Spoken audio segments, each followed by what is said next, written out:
This video contains audio content only. There are no visual elements or images accompanying the audio. If you're expecting to see video footage, please note that this is an intentional audio-only presentation. We recommend listening to this content rather than watching the screen. Thank you for your understanding and enjoy the audio. Welcome to an extraordinary journey into one of South America's most enigmatic places, Chiloé Island. Today, we're going to explore a remarkable story of cultural resilience, indigenous wisdom, and colonial transformation that challenges everything we thought we knew about European colonization in the Americas. This isn't just another historical account. It's a tale of how geography, isolation, and human adaptability created something entirely unique in the colonial world. What makes this story particularly fascinating is how it defies our usual narratives about colonial conquest and indigenous resistance. Here, on this rain-soaked archipelago off Chile's coast, we find a place where indigenous peoples maintained their cultural identity even while actively participating in colonial institutions, where Spanish colonizers adopted indigenous technologies and knowledge to survive, and where isolation created one of the most unique cultural fusions in the Americas. Before we dive into the remarkable details of this history, let me paint a picture of this extraordinary place. Imagine an archipelago where the Andes Mountains seem to dissolve into the Pacific Ocean, creating a maze of channels, islands, and fjords.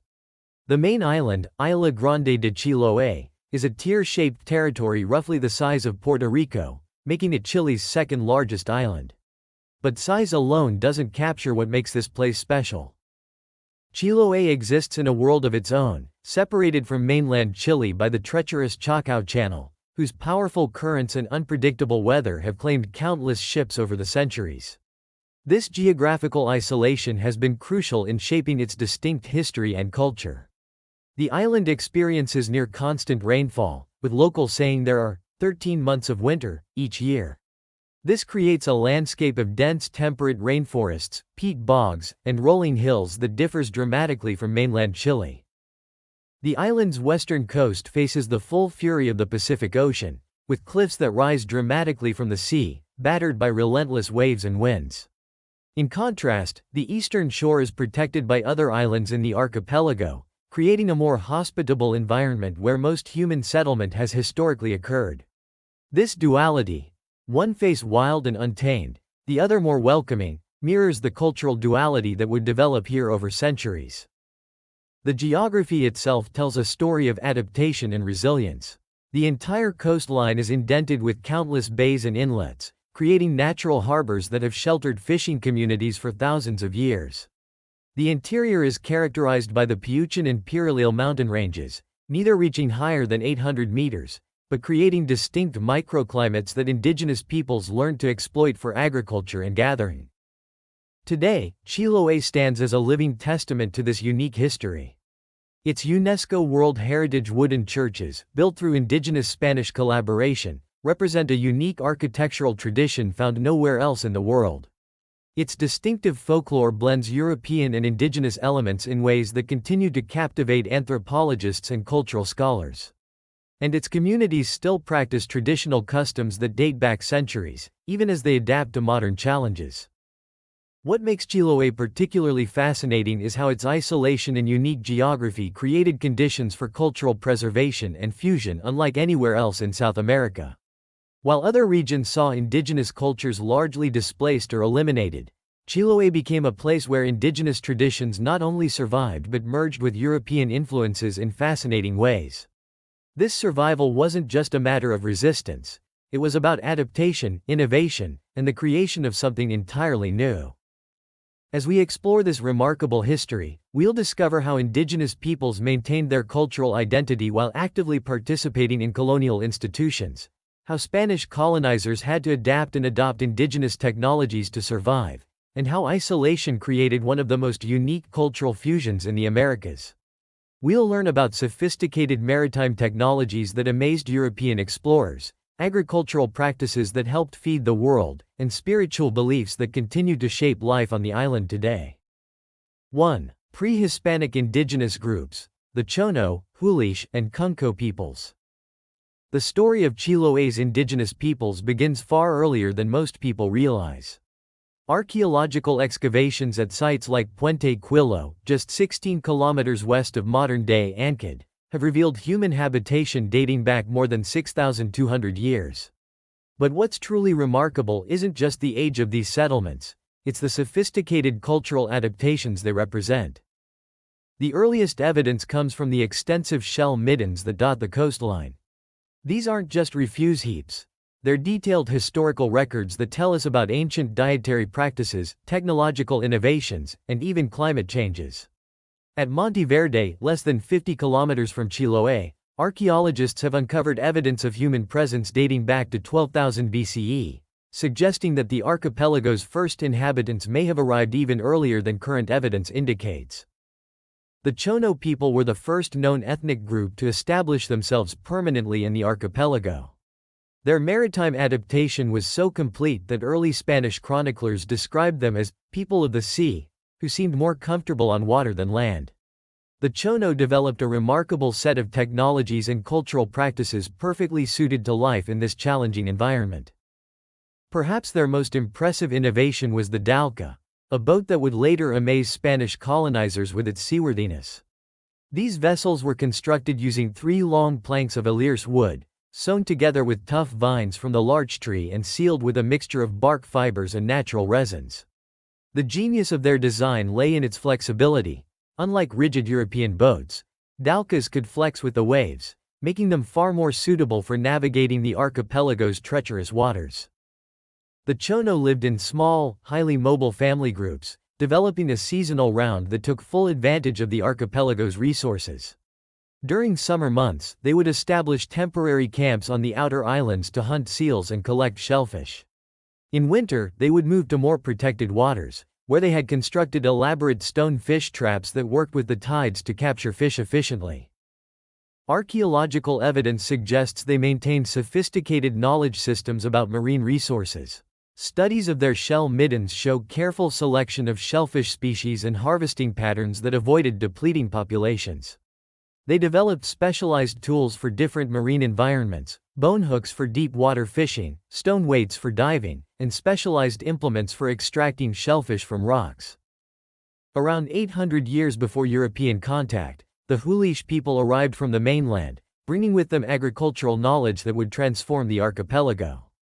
Unlike the nomadic Chono, the Hulish were skilled farmers who had developed sophisticated techniques for clearing forest and maintaining soil fertility in wet conditions. They introduced the cultivation of quinoa and, most importantly, potatoes. The Hulichis' potato cultivation would prove to be one of their most significant contributions to world history. Through careful selection and breeding, they developed over 200 varieties uniquely adapted to Chiloé's challenging climate. These varieties displayed an incredible range of colors, shapes, and cooking properties, each suited to specific culinary uses and growing conditions. Modern genetic studies have revealed that these Chiloé potatoes were the progenitors of most European potato varieties, making them crucial to global food security. The Cuncos, who settled primarily in the northern half of Chiloé Island, brought their own distinct cultural traditions. Part of the larger Mapuche cultural group, they developed a unique coastal adaptation that combined farming with maritime resource exploitation. Archaeological evidence shows they constructed distinctive fortified settlements on hillsides overlooking the sea, suggesting a more hierarchical social organization than their neighbors. What's particularly fascinating is how these different groups interacted. Traditional histories often present pre-colonial societies as isolated and static, but archaeological and linguistic evidence from Chiloé tells a different story. We see evidence of extensive trade networks, shared technological innovations, and cultural exchange. The Chono, for instance, adopted agricultural practices from the Hulish while maintaining their maritime expertise. The Hulish, in turn, incorporated Chono fishing techniques into their subsistence strategies. These interactions created a complex social landscape that would later influence how different groups responded to Spanish colonization. Some communities, particularly those with more established agricultural settlements, would engage more directly with Spanish colonial institutions. Others, especially those maintaining more mobile maritime lifestyles, would resist more actively. 2. Traditional indigenous maritime culture and skills. The maritime traditions of Chiloé's indigenous peoples represent one of the most sophisticated seafaring cultures in pre-Columbian America, yet their achievements have been largely overlooked in conventional histories. When Spanish conquistadors first encountered these islanders, they were astounded by their mastery of waters that European vessels found treacherous. Let me take you deep into this remarkable maritime heritage that shaped not only indigenous life but would later prove crucial to colonial survival. The cornerpiece of indigenous maritime technology was the dhoulka, but its sophistication went far beyond what early Spanish accounts recognized. Recent archaeological studies have revealed that these vessels represented centuries of technological evolution. The basic design used 3 planks of carefully selected Illyris wood, but the genius lay in the details. The planks were shaped using controlled burning and stone tools, creating precise beveled edges that, when sewn together with tough vines, formed a flexible hull that could absorb the impact of waves rather than fighting against them. The construction process itself was a masterpiece of indigenous engineering. Builders would start by selecting trees that had grown in specific wind conditions, ensuring the wood had the right combination of strength and flexibility. The binding technique used a complex pattern of holes and stitching that distributed stress evenly across the hull. Modern naval architects have noted that this design principle mirrors contemporary concepts of stress distribution in boat building. The indigenous peoples developed sophisticated navigation techniques that combined astronomical observation with detailed knowledge of local conditions.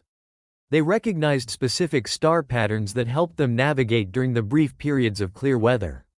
More impressively, they developed techniques for navigation in the fog and rain that frequently blanket the archipelago. These methods included reading subtle changes in wave patterns, identifying specific seabird behaviors that indicated proximity to land, and understanding how wind patterns changed near different islands. Their understanding of ocean patterns was remarkably precise. They identified specific current patterns between islands, knowledge that was so accurate that later Spanish charts incorporated indigenous information about safe passages.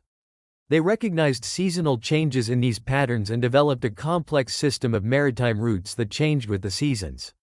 This knowledge was preserved through oral traditions, with specialized navigators memorizing hundreds of routes and their seasonal variations.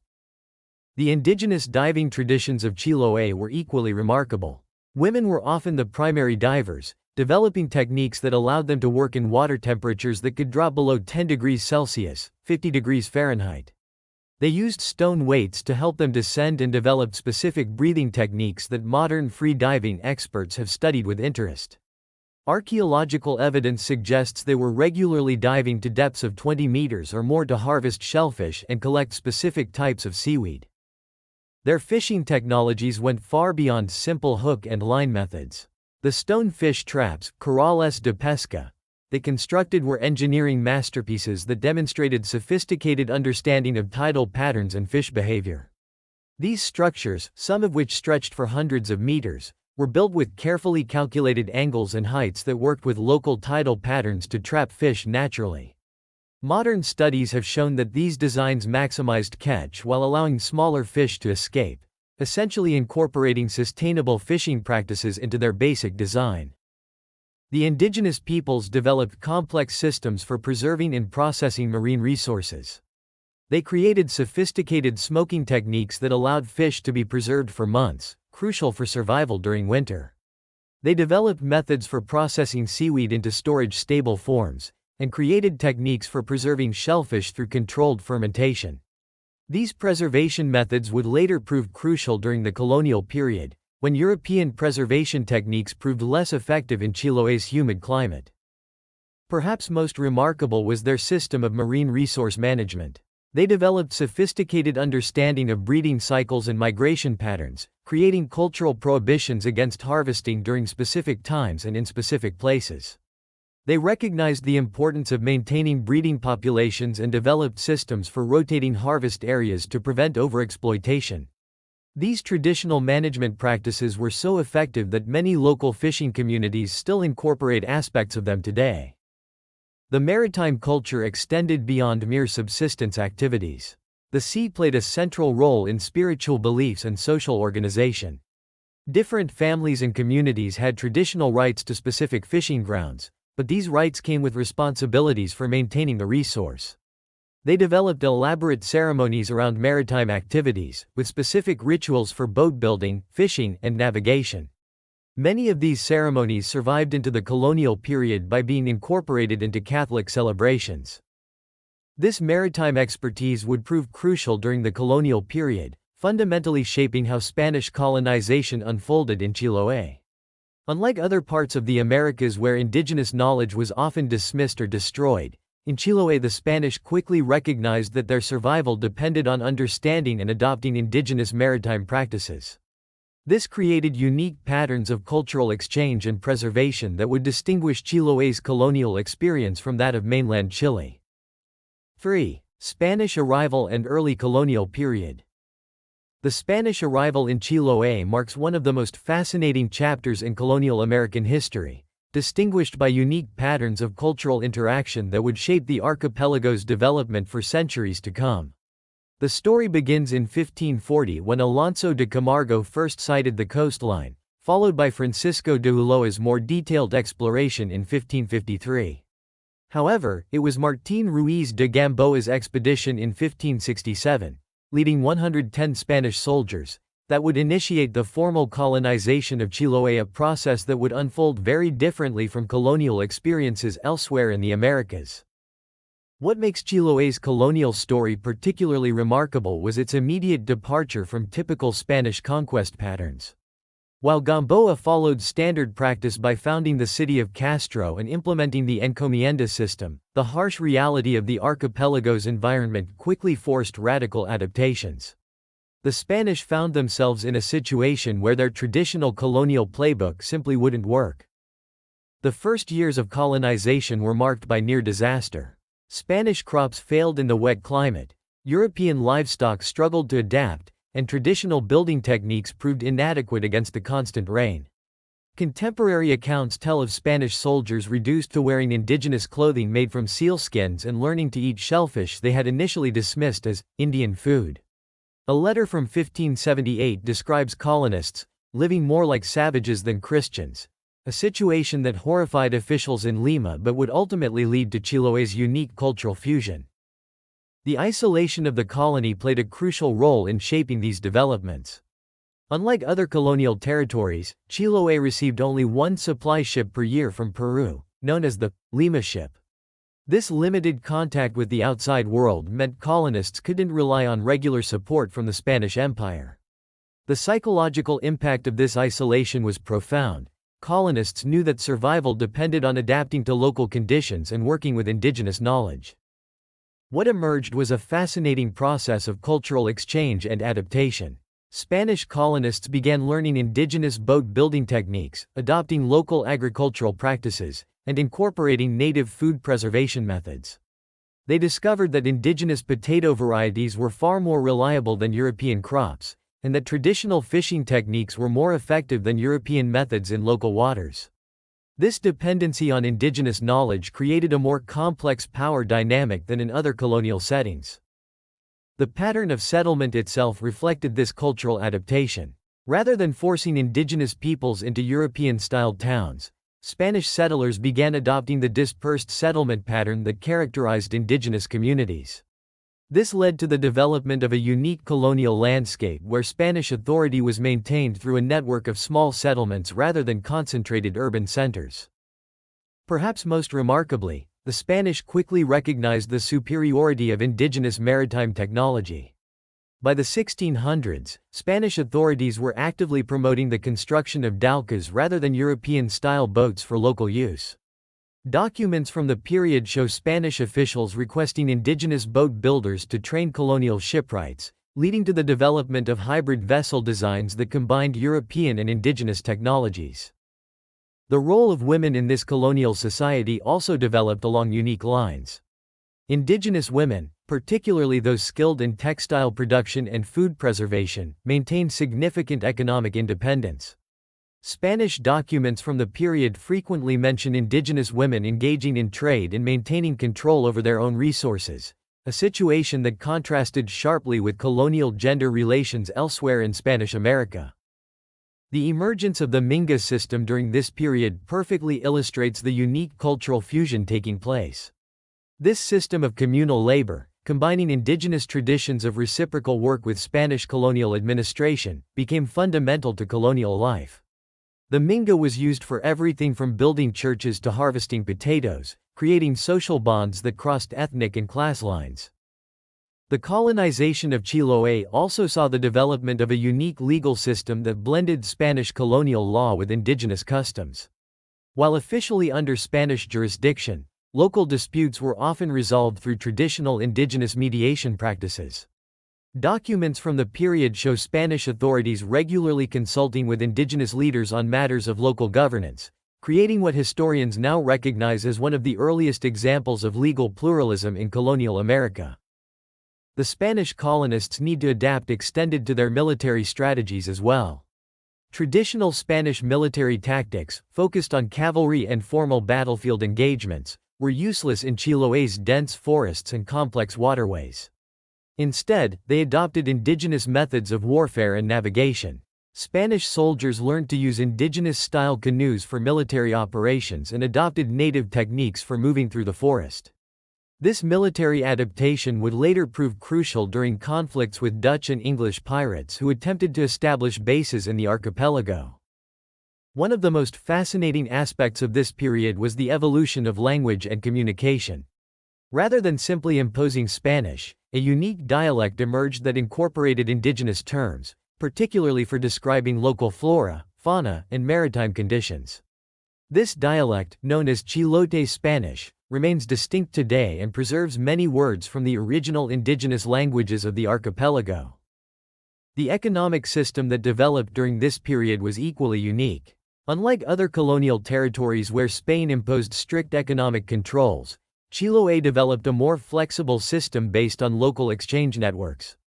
The isolation of the archipelago meant that the Spanish crown's monopoly on trade was practically unenforceable, leading to the development of a local economy that combined Spanish colonial practices with indigenous trading patterns.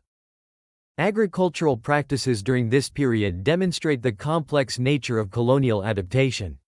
While the Spanish introduced European crops and livestock, they quickly recognized the superiority of indigenous agricultural methods for local conditions. The cultivation of potatoes, in particular, became a fascinating blend of indigenous and European techniques. Spanish colonists adopted indigenous methods of crop rotation and soil management while introducing new tools and storage methods. The end of the 16th century saw another unique development in Chiloé's colonial story: the emergence of a distinct colonial identity. Unlike other parts of Spanish America where clear divisions remained between Spanish and indigenous populations, Chiloé began developing what would become known as Chilote culture, a unique fusion that was neither purely Spanish nor purely indigenous. 4. The unique Jesuit, circular mission, system. The arrival of the Jesuits in 1608 marked the beginning of what would become one of the most innovative religious and cultural experiments in colonial America.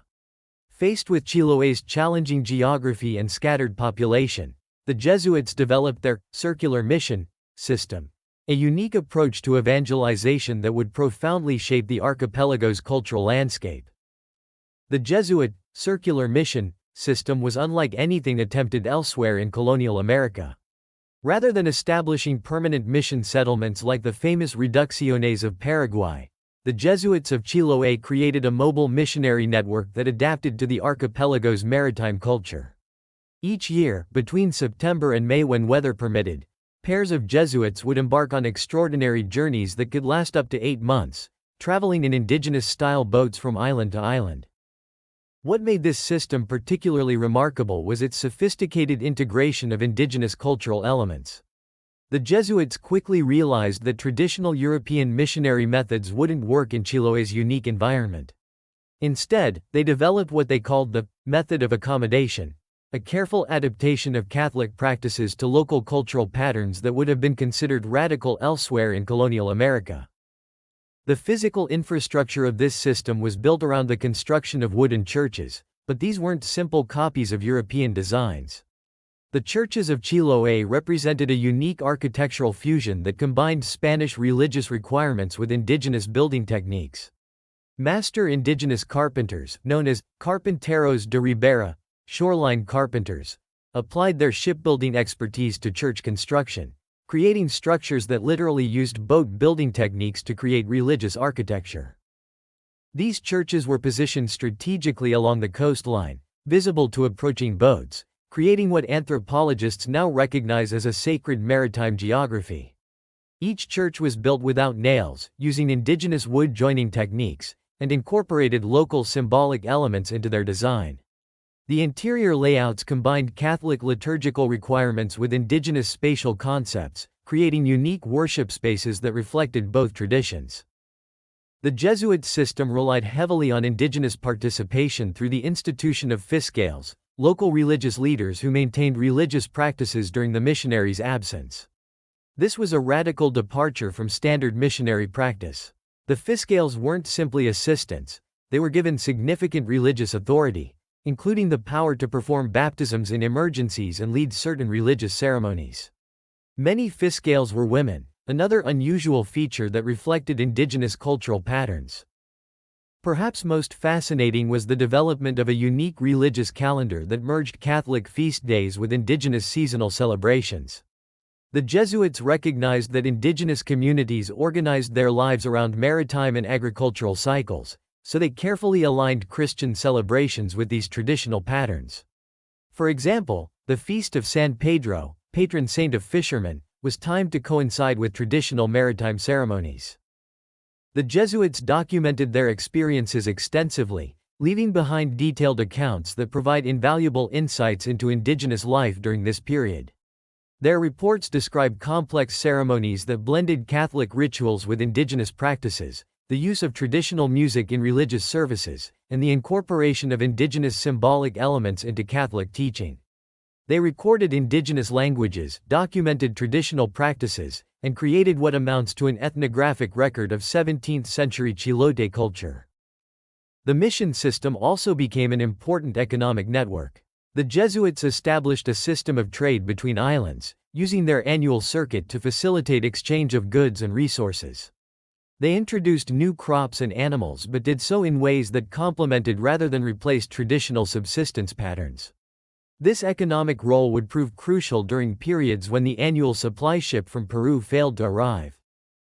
The Jesuits' approach to indigenous healing practices was particularly noteworthy. Rather than dismissing traditional medicine as superstition, they studied local healing practices and incorporated them into their missionary work. Jesuit documents from the period describe in detail the use of local plants for medicinal purposes, traditional healing ceremonies, and the role of indigenous healers. Many of these practices were integrated into the mission system, with churches often maintaining gardens of medicinal plants and fiscales being trained in both European and indigenous healing methods. The mission system also played a crucial role in preserving indigenous boat-building techniques. The Jesuits quickly recognized the superiority of indigenous maritime technology for local conditions and actively promoted its continuation. They established workshops where traditional boat-building skills were taught alongside carpentry for church construction, creating a unique tradition of maritime religious craftsmanship that would influence Chilote culture for centuries. One of the most remarkable aspects of the circular mission was its impact on indigenous language and oral tradition. The Jesuits learned local languages and developed a sophisticated system of religious instruction that incorporated indigenous narrative styles and metaphors. They created religious songs that used traditional melodies and rhythms, and developed catechisms that expressed Catholic concepts through indigenous cultural references. Many of these hybrid religious expressions survive today in what scholars call Chilote Catholicism. 5. Cultural fusion and religious syncretism. The story of cultural fusion in Chiloé represents one of the most fascinating examples of religious syncretism in the Americas. Unlike other parts of colonial Latin America, where European and indigenous religious practices remained largely separate or where indigenous beliefs were forcibly suppressed, Chiloé developed a unique spiritual landscape where different traditions didn't just coexist but actively merged. At the heart of this fusion was the emergence of a distinct mythological tradition that seamlessly blended Catholic and indigenous elements. The Trauco, a forest-dwelling creature who seduces young women, began appearing in stories alongside Catholic saints. The pincoya, a water spirit who determines fishing fortunes, was incorporated into prayers to the Virgin Mary. The Calaika, a ghost ship crewed by drowned sailors, became part of a complex narrative that merged indigenous concepts of the afterlife with Catholic salvation theology. These weren't simply old myths with a thin Catholic veneer, they represented a genuine fusion of spiritual worldviews. The Chilote concept of the soul, for instance, combined Catholic doctrine with indigenous beliefs about multiple spiritual essences. Local people developed elaborate theological explanations that reconciled Catholic teachings about heaven and hell with traditional beliefs about the spiritual nature of the landscape. The physical manifestation of this fusion can be seen in the remarkable wooden churches of Chiloé. While their basic form followed Catholic requirements, their construction and decoration incorporated profound indigenous symbolic elements. The towers were often built using the same techniques used for canoe construction, while interior decorations combined Christian imagery with traditional patterns and colors. Even the orientation of the churches reflected this fusion, with many aligned to both Christian liturgical requirements and indigenous sacred geography. The practice of religious rituals in Chiloé developed into something entirely unique. Take, for example, the tradition of Velorios del Angelito, wakes for little angels, ceremonies held when children died. These combined Catholic prayers with indigenous concepts about death and the afterlife. Unlike standard Catholic practice, these ceremonies often included elements of celebration, based on indigenous beliefs that children's spirits had special powers to intercede with the divine. The ritual would often last 3 days, incorporating both Catholic hymns and traditional songs, while the child would be dressed as an angel using a mixture of European and indigenous symbolic elements. The Maki, indigenous healers, didn't disappear with Christianization but rather adapted their practices to incorporate Catholic elements.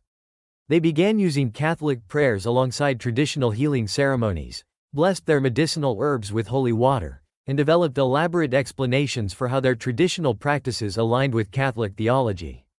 This wasn't simple survival of indigenous practices under a Catholic disguise. It represented a genuine synthesis where both traditions were transformed. The fusion extended into the realm of music and dance. Traditional indigenous instruments were incorporated into church music, while European instruments were adapted to play indigenous melodies. The result was a unique musical tradition that continues today. The prayer meetings led by fiscales developed their own musical style, combining Gregorian chant-like elements with indigenous rhythmic patterns. These prayers, known as rezos, were often sung in a mixture of Spanish and indigenous languages, creating what musicologists now recognize as a distinct form of religious music.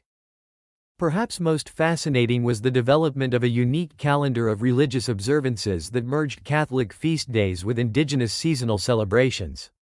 The Catholic festival of Corpus Christi, for instance, became associated with traditional winter solstice celebrations. The Feast of San Pedro, patron saint of fishermen, incorporated traditional ceremonies for ensuring good fishing. Even the timing of these celebrations often followed indigenous patterns rather than the standard Catholic liturgical calendar. The architecture of religious spaces reflected this fusion at every level. While churches were built in the shape of a cross-following Catholic tradition, their interior organization often reflected indigenous concepts of sacred space. The use of wood as the primary building material wasn't just a practical choice. It reflected indigenous beliefs about the spiritual properties of different types of trees. The decoration of these churches combined Catholic imagery with indigenous symbolic patterns in ways that created new meanings understood by both traditions. This cultural fusion extended to concepts of community and social organization.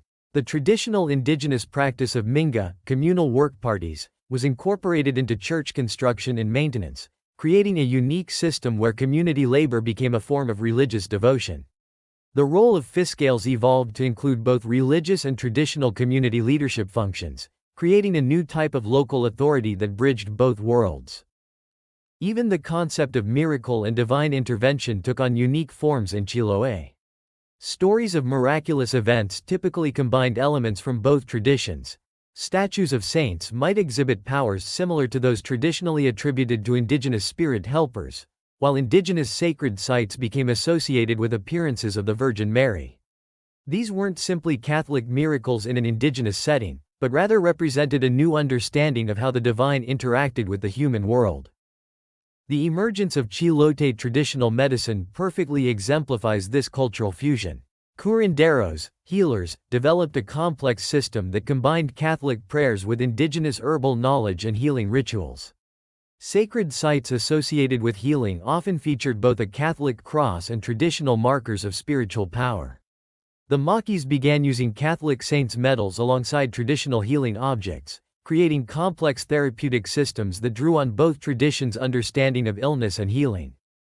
A particularly fascinating example of this fusion can be found in the development of Chilote witchcraft traditions. Unlike in Europe or other parts of colonial America, where witchcraft was viewed solely as a diabolic practice, in Chiloé it developed into a complex system that incorporated elements of both European and indigenous magical traditions. The Recta Provincia, a secretive organization of male sorcerers, combined European concepts of magical power with indigenous shamanic practices, creating something entirely unique in colonial America. 6. Resistance, loyalty and the last Spanish stronghold.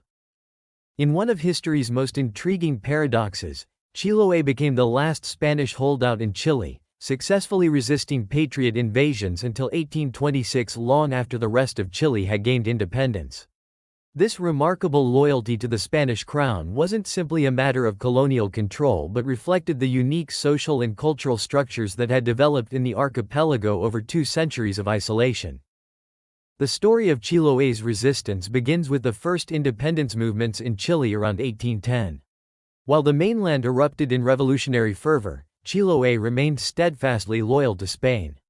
Under the leadership of Antonio de Quintanilla, the last Spanish governor, the island successfully repelled several independence attempts, including a notable expedition led by Lord Thomas Cochrane in 1820. What makes this resistance particularly fascinating is how it drew upon the unique cultural fusion that had developed in Chiloé. Indigenous maritime knowledge proved crucial in defending the archipelago. Local pilots, familiar with the treacherous waters and changing weather patterns, could guide defensive forces while leading attacking ships into dangerous situations. The traditional Dauca boats, more maneuverable than larger military vessels, proved effective in guerrilla-style naval warfare. The success of this resistance relied heavily on the social cohesion that had developed through institutions like the Minga and the circular mission system. Unlike other parts of colonial America where indigenous populations often supported independence movements, in Chiloé, many indigenous communities actively fought alongside Spanish forces. This wasn't simply a matter of colonial control, it reflected a genuine sense of distinct identity that had developed in the archipelago. The defense of Chiloé during this period relied on a remarkable military system that combined Spanish military discipline with indigenous knowledge and tactics. The militia system that developed was unique in colonial America. Unlike traditional Spanish military units, Chilote militias operated in small, highly mobile groups that could rapidly deploy across the archipelago's complex geography. They used traditional indigenous communication systems, including smoke signals and drum communications, alongside Spanish military protocols. The role of the Chilote women during this period deserves special attention. They weren't merely passive supporters but actively participated in the resistance. Drawing on traditional indigenous practices where women had significant social power, Chilote women served as intelligence gatherers, supply coordinators, and even participated in direct military support roles. Historical records mention women operating signal stations and maintaining supply networks across the islands. The resistance was also strengthened by Chiloé's unique economic self-sufficiency. Years of isolation had forced the development of a remarkably resilient local economy. When Patriot forces attempted to impose blockades, the archipelago's traditional food preservation techniques and agricultural practices allowed communities to sustain themselves. The potato varieties developed by indigenous peoples proved particularly crucial, providing a stable food source that could be stored long-term in traditional underground caches. Perhaps most fascinating was how religious and cultural practices supported the resistance. The network of churches established by the circular mission system served as both communication hubs and defensive strong points. The fiscales, who had traditionally served as religious leaders, took on additional roles as community organizers and intelligence coordinators. Traditional religious festivals became occasions for military planning and resource distribution. The story of one particular battle in 1824 illustrates the unique character of Chilote resistance. When Patriot forces attempted to land near Castro, they faced not just military opposition but an entire society mobilized for defense. Local fishermen used their intimate knowledge of tidal patterns to strand attacking boats. Women from nearby communities maintained a network of signal fires that coordinated defensive movements. Indigenous guides led Spanish forces through hidden paths in the forest, allowing them to outmaneuver the attackers. The resistance finally ended in 1826, but not through military defeat. Rather, changing international conditions and growing economic pressure led to a negotiated surrender. Even then, the terms of surrender reflected Chiloé's unique position. The agreement specifically protected many local institutions and practices, recognizing the distinct character of Chilote society. This period of resistance had lasting implications for Chiloé's cultural identity. It reinforced the archipelago's sense of distinctiveness from mainland Chile and preserved many traditional practices that might otherwise have been lost. The experience of successful resistance, drawing on both Spanish and indigenous elements, became a powerful part of Chilote identity. However, the end of Spanish rule brought new challenges. The Chilean Republic, focused on building a unified national identity, often viewed Chiloé's distinct culture with suspicion. The period following independence saw attempts to Chileanize the archipelago, leading to tensions between local traditions and national policies. The aftermath of this resistance period continues to influence Chilote identity today. Many families preserve oral histories of their ancestors' roles in the resistance, and traditional practices that proved crucial during the period remain important parts of community life. The experience created a lasting sense of Chilote exceptionalism, a belief that their culture represents something unique and valuable that deserves preservation. 7. Traditional indigenous knowledge systems. The sophisticated knowledge systems developed by Chiloé's indigenous peoples represent one of the most comprehensive examples of traditional ecological knowledge in the Americas. What makes these systems particularly remarkable is how they've survived and adapted through centuries of colonial rule and modern development, continuing to influence life in the archipelago today. At the heart of this knowledge system was an intricate understanding of the archipelago's complex ecology. Indigenous peoples developed sophisticated classifications of local plants, animals, and weather patterns. They recognized over 100 different varieties of potatoes, each adapted to specific growing conditions and culinary uses. Their understanding of marine ecosystems included detailed knowledge of fish migrations, tidal patterns, and the complex relationships between different species. The agricultural knowledge system was particularly sophisticated. Indigenous farmers developed techniques for maintaining soil fertility in one of the world's wettest environments, creating raised bed systems that prevented waterlogging while preserving nutrients. They understood complex crop rotation patterns that maintained soil health and developed natural pest control methods using local plants and seasonal timing. Traditional weather prediction systems combined astronomical observations with careful monitoring of plant and animal behavior. Specific bird migrations, flowering patterns, and cloud formations were recognized as indicators of coming weather changes. This knowledge was preserved through oral traditions, often encoded in stories and songs that could be easily remembered and transmitted across generations. 8. Evolution of language and social practices. The evolution of language in Chiloé presents a fascinating case study in cultural adaptation and resilience. The Chilote dialect that emerged combines Spanish structure with indigenous vocabulary and concepts, particularly in areas relating to the natural world, maritime activities, and spiritual beliefs. Words like Curanto, traditional cooking method, Minga, communal work gathering, and Dalca, indigenous boat, entered common usage, carrying with them entire concepts of social organization and cultural practice. What makes this linguistic evolution particularly interesting is how it reflects deeper patterns of cultural adaptation. The Chilote Spanish dialect developed special verb forms to describe maritime activities, incorporating indigenous concepts of time and motion that were better suited to describing navigation in the archipelago's complex waterways. Even today, local fishermen use these specialized linguistic forms that have no direct equivalent in standard Spanish. Social practices evolved in equally fascinating ways. The Minga system, for instance, developed from traditional indigenous communal work patterns into a sophisticated social institution that combined labor exchange, celebration, and community bonding. Modern studies have shown that these practices help communities maintain social cohesion and economic resilience through periods of hardship and change. 9. Modern indigenous identity and challenges. Today, Chiloé faces unprecedented challenges as modernization and global tourism transform the archipelago. The construction of salmon farms, the arrival of large retail chains, and increasing tourism development have brought both opportunities and threats to traditional ways of life. Yet what makes Chiloé's story particularly remarkable is how communities are adapting while striving to maintain their unique cultural heritage. The struggle to preserve traditional fishing rights provides a powerful example. When industrial salmon farms began appearing in traditional fishing grounds, local communities drew on centuries-old indigenous concepts of marine resource management to argue for their rights. They successfully combined traditional knowledge with modern legal frameworks to protect some traditional fishing areas while negotiating benefits from new development.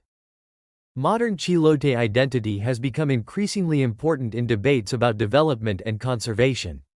Communities are using traditional practices like the Minga to organize response to modern challenges.